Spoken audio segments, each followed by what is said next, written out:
and welcome back to Shakesyear. We are working on the Taming of the Shrew, and today we get to hear from Petruchio again. He likes to talk quite a bit, and we are still in this weird scene that could be Act 2, Scene 1, could be Act 2, Scene 2, could be part of the nebulous Act 1/2 that Shakespeare didn't split up into two different acts. He just skipped over it and went to Act 3.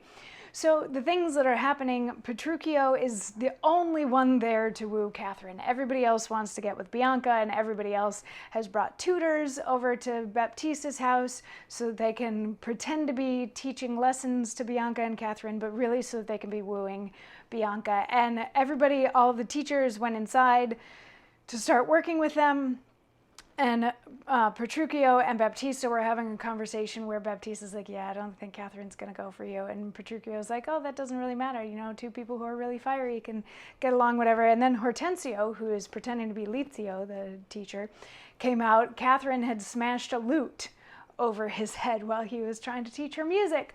And Baptista sort of looks at Petruchio and is like, you sure you want to try to woo her? Do you want to go in, or should I bring her out here? And Petruchio says, I pray you do. I'll attend her here. And then everybody except for Petruchio leaves and woo her with some spirit when she comes. Say that she rail. Why, then I'll tell her plain, she sings as sweetly as a nightingale. Say that she frown, I'll say she looks as clear as morning roses, newly washed with dew. Say she be mute, and will not speak a word. Then I'll commend her volubility, and say she uttereth piercing eloquence. If she do bid me pack, I'll give her thanks, as though she bid me stay by her a week.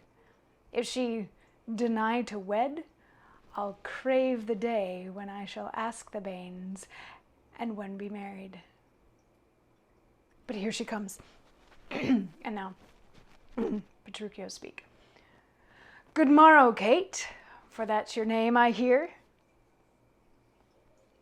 So it's a quick little piece, and he's saying, yes, bring Catherine out here, because this is where she and I will chat.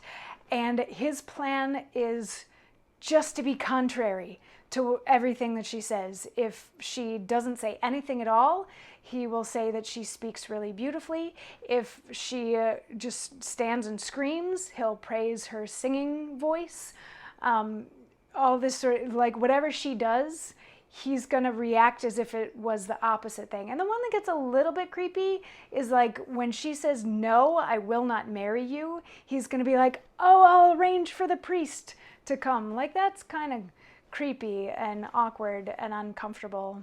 But, I mean, I guess sort of bits of this whole setup could be considered creepy and awkward and uncomfortable. But, hey, 10 Things I Hate About You is a fun movie. Kiss Me Kate is a fun musical, so whatever.